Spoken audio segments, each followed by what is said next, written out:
ओम शांति। आइए सुनते हैं प्यारे बाबा के आज के मधुर महावाक्य। आज वाणी की डेट है 8 मई 2020। बाबा बोले, मीठे बच्चे, बाबा आया है तुम बच्चों को अविनाशी कमाई कराने। अभी तुम ज्ञान रत्नों की जितनी कमाई करने चाहो कर सकते हो। प्रश्न है, आसुरी संस्कारों को बदलकर देवी संस्कार बनाने के लिए कौन सा विशेष पुरुषार्थ चाहिए? आंसर है, संस्कारों को बदलने के लिए जितना हो सके देही अभिमानी रहने का अभ्यास करो। देह अभिमान में आने से ही आसुरी संस्कार बनते हैं। बाप आसुरी संस्कारों को देवी संस्कार बनाने के लिए आए हैं। पुरुषार्थ करो, पहले मैं देही आत्मा हूँ, पीछे यह शरीर है। गीत है, तूने रात गवाई सोई के और दिन गवाया खाई के। ओम शांति।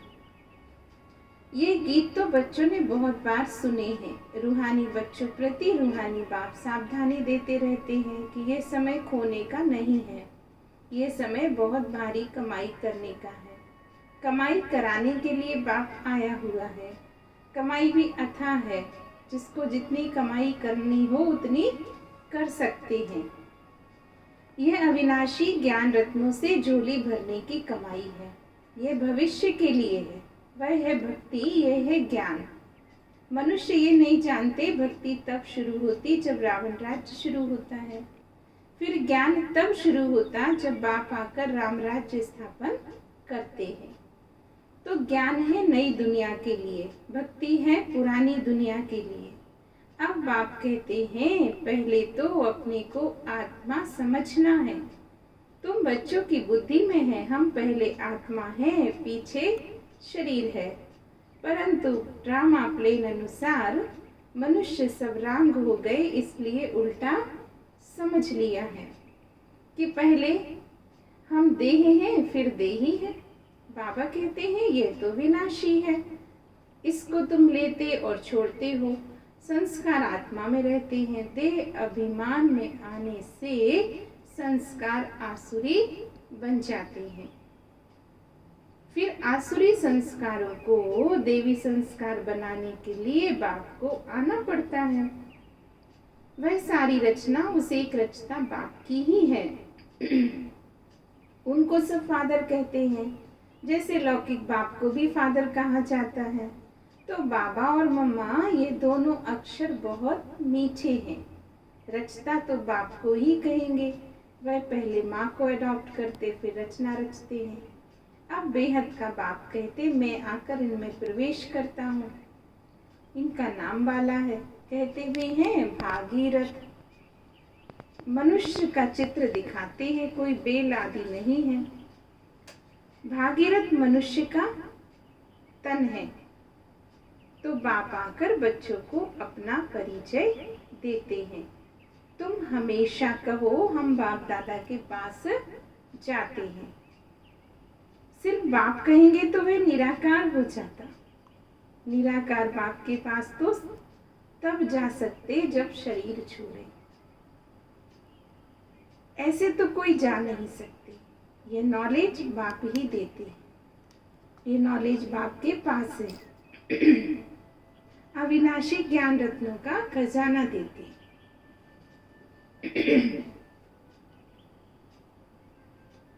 बाप तो ज्ञान रत्नों का सागर है, पानी की तो बात नहीं। ज्ञान रत्नों का भंडार है, उनमें सारा ज्ञान है।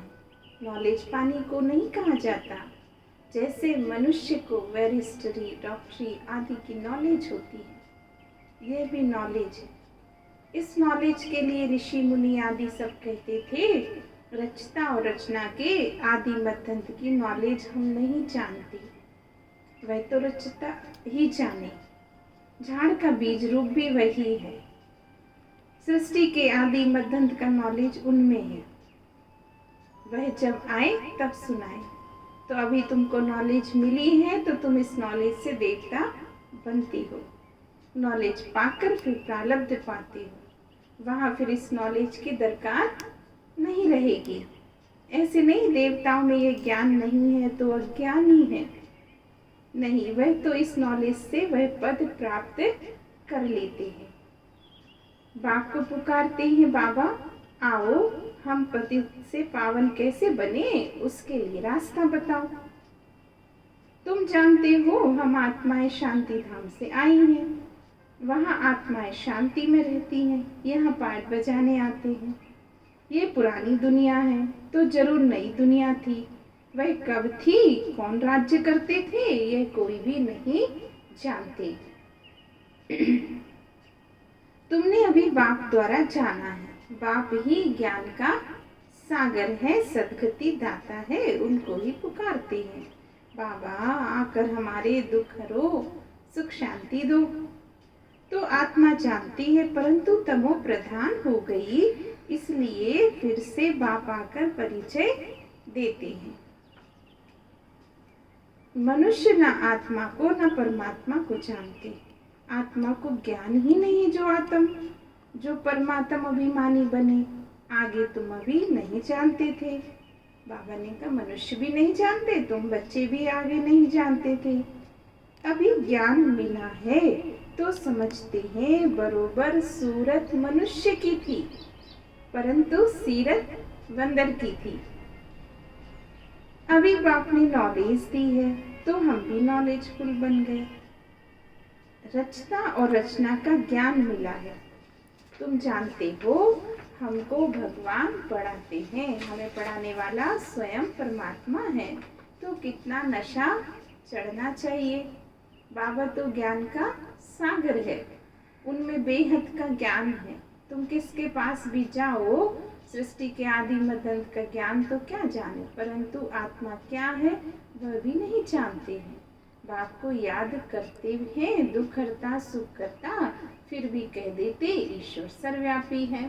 बाबा कहते हैं ड्रामानुसार उनका भी कोई दोष नहीं है, माया बिल्कुल तुच्छ बुद्धि बना देती है। कीड़ों को फिर गंध में ही सुख भासता है, बाप आते ही गंध से निकालने। मनुष्य तो दलदल में फंसे हुए हैं, ज्ञान का पता ही नहीं तो क्या करें, दुवन में फंसे पड़े हैं, उनको भी निकालना मुश्किल हो जाता है। निकाल कर आधा कोना तक ले जाओ फिर भी हाथ छुड़ाए गिर पड़ते हैं। कई बच्चे औरों को ज्ञान देते देते स्वयं ही माया का थप्पड़ खा लेते हैं, क्योंकि बाप के डायरेक्शन के विरुद्ध कार्य कर लेते हैं, दूसरों को निकालने की कोशिश करते और खुद ही गिर पड़ते। फिर उनको निकालने में कितनी मेहनत हो जाती है, क्योंकि माया से हार जाते हैं, उनको अपना पाप अंदर खाता रहता है।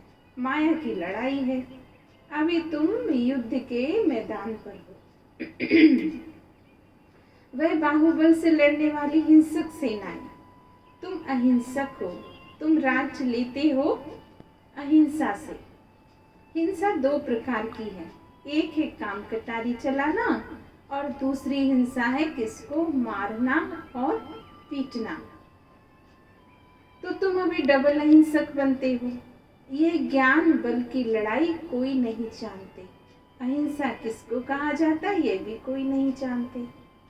भक्ति मार्ग की सामग्री कितनी भारी है, गाते भी हैं पतित पावन आओ, परंतु कैसे आकर पावन बनाता हूँ ये कोई नहीं जानते। गीता में भी भूल कर दी, जो मनुष्य को भगवान कह दिया। शास्त्र मनुष्यों ने बनाए हैं, मनुष्य ही पढ़ते हैं। देवताओं को तो शास्त्र पढ़ने की भी दरकार नहीं है, वहाँ कोई शास्त्र आदि नहीं होते हैं। तो ज्ञान भक्ति पीछे है वैराग। किसका वैराग? भक्ति का, पुरानी दुनिया का वैराग, पुराने शरीर का वैराग। तो बाप कहते हैं इन आंखों से जो कुछ देखते हो वह रहेगा नहीं। इसलिए बाबा ने समझाया इस सारी चीची दुनिया से वैराग्य चाहिए। बाकी नई दुनिया का तुम दिव्य दृष्टि से साक्षात्कार करते हो। तुम पढ़ते हो नई दुनिया के लिए। ये पढ़ाई कोई इस जन्म के लिए नहीं है, और इस पढ़ाई और जो भी पढ़ाई है वह होती है उसी समय उसी जन्म के लिए। अब तो संगम है, इसलिए तुम जो पढ़ते हो उसकी प्रारब्ध तुमको नई दुनिया में मिलती है। तो बेहद के बाप से कितनी बड़ी प्रारब्ध तुम पाते हो। बेहद के बाप से बेहद सुख की प्राप्ति होती है। तो बच्चों को पूरा पुरुषार्थ कर श्रीमत पर चलना चाहिए। बाबा तो श्रेष्ठ ते श्रेष्ठ है, उनसे तुम श्रेष्ठ बनते हो। वह तो सदैव ही श्रेष्ठ है, तुमको भी श्रेष्ठ बनाते हैं। 84 जन्म लेते लेते तुम भ्रष्ट बन जाते हो। बाबा कहते मैं तो जन्म मरण में नहीं आता हूँ, मैं अभी भाग्यशाली रथ में प्रवेश करता हूँ। जिसको तुम बच्चों ने पहचाना है, तुम्हारा अभी छोटा झाड़ है। झाड़ को तूफान लगते हैं, पत्ते झड़ते रहते हैं, ढेर फूल निकलते हैं, फिर तूफान लगने से गिर पड़ते हैं। कोई कोई अच्छी रीति फल लग जाते, फिर माया के तूफान से गिर पड़ते हैं। माया का तूफान बहुत तेज है। उस तरफ है बाहुबल, इस तरफ है योग बल अथवा याद की यात्रा। तुम याद अक्षर पक्का कर लो। वो लोग तो योग योग अक्षर कहते रहते हैं। तुम्हारी याद है, चलते फिरते बाप को याद करते हो, इसको योग नहीं कहेंगे। योग अक्षर तो सन्यासियों का नामी ग्रामी है। अनेक प्रकार के योग सिखाते हैं। बाबा कहते हैं कितना सहज बतलाते हैं। उठते बैठते चलते फिरते बाप को याद करो। तुम आधा कल्प के आशिक हो, मुझे याद करते आए हो। अब मैं आया हूँ। आत्मा को कोई भी नहीं जानते, इसलिए बाप आकर रियलाइज कराते हैं। ये भी समझने की बड़ी महीन बातें हैं। आत्मा तो अति सूक्ष्म और अविनाशी है। ना आत्मा विनाश होने वाली है, ना उनका पार्ट विनाश हो सकता है। ये बातें मोटी विशाल, बाबा ने कहा ये बातें मोटी बुद्धि वाले मुश्किल समझ सकते हैं। शास्त्रों में तो ये बातें हैं ही नहीं। तुम बच्चों को बाप को याद करने की बहुत मेहनत करनी पड़े। ज्ञान तो बहुत सहज है, बाकी विनाश काले प्रीत बुद्धि और विनाश काले विपरीत बुद्धि, ये याद के लिए ही कहा जाता है। याद अच्छी है, बाबा की याद अच्छी है तो प्रीत बुद्धि कहेंगे। प्रीत भी अव्यभिचारी चाहिए, मतलब एक के साथ प्रीत चाहिए। तो अपने से पूछना है हम बाबा को कितना याद करते हैं। ये भी समझने की बातें हैं। बाबा से प्रीत रखते रखते जब कर्मातीत अवस्था होगी तब शरीर छूटेगा और तब लड़ाई लगेगी। जितना बाप से प्रीत होगी तो तमो प्रधान से सतो प्रधान बनते जाएंगे। इम्तिहान तो एक ही समय होगा। जब पूरा समय आता है तो सबकी प्रीत बुद्धि हो जाती है, उस तरफ फिर विनाश होता है। तब तक झगड़े आदि लगे रहते हैं। विलायत वाले भी समझते हैं अभी मौत सामने खड़ा है, कोई प्रेरक है जो हमसे बाम शादी बनवाती है, परंतु कर क्या सकती है। जामा की मूंद है। अपनी ही साइंस बल से अपने ही कुल का, बाबा ने कहा, मौत लाते हैं। बच्चे कहते हैं, क्या कहते हैं बच्चे? बाबा ने कहा बच्चे कहते हैं, क्या कहते हैं कि अगर पावन दुनिया में ले चलो, बाबा से कहते बच्चे बाबा हमें पावन दुनिया में ले चलो, तो शरीरों को थोड़े ही ले जाएंगे। बाप तो कालों का काल है, ये बातें कोई नहीं जानती। गाया हुआ है मुरुआ मौत मल्लू का शिकार, वह कहते विनाश बंद हो जाए शांति हो जाए। अरे विनाश बिगर सुख शांति स्थापन होगी कैसे? बिना विनाश के शांति स्थापन कैसे हो सकती है? इसलिए चक्र पर जरूर समझाओ, अभी तो स्वर्ग के गेट खुल रहे हैं। बाबा ने कहा है इस पर भी एक पुस्तक छपाओ, गेटवे टू शांति धाम और गेटवे टू सुख धाम। इनका अर्थ भी नहीं समझेंगे, है बहुत सहज, परंतु कोटों में कोई मुश्किल समझते हैं। तुमको प्रदर्शनी आदि में कभी दिल शिकस्त नहीं होना चाहिए। प्रजा तो बनती है ना, मंजिल बड़ी है, मेहनत लगती है। मेहनत है याद की, उसमें बहुत फेल हो जाते। याद भी अब विचारी चाहिए। माया घड़ी घड़ी भुला देती है। मेहनत बिगर थोड़े कोई विश्व के मालिक बन सकते। पूरा पुरुषार्थ करना चाहिए। हम सुखधाम के मालिक थे, अनेक बार चक्कर लगाया, अब बाप को याद करना है। माया बहुत विघ्न डालती है। बाबा के पास सर्विस के समाचार आते हैं। आज विद्वत मंडली को समझाया, आज ये किया, आज यहाँ सेवा की।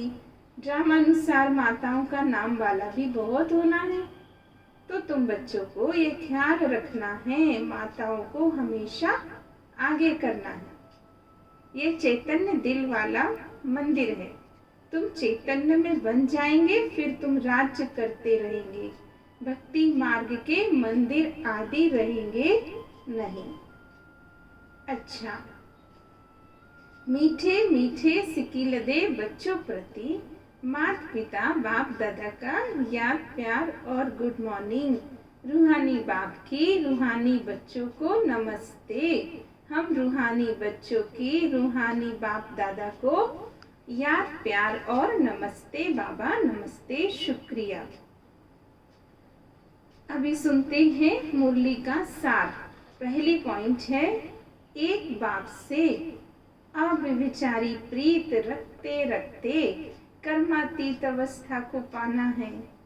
इस पुरानी देह और पुरानी दुनिया से बेहद का वैराग्य हो। दूसरी पॉइंट, कोई भी कर्तव्य बाप के डायरेक्शन के विरुद्ध नहीं करना है। युद्ध के मैदान में कभी भी हार नहीं खानी है।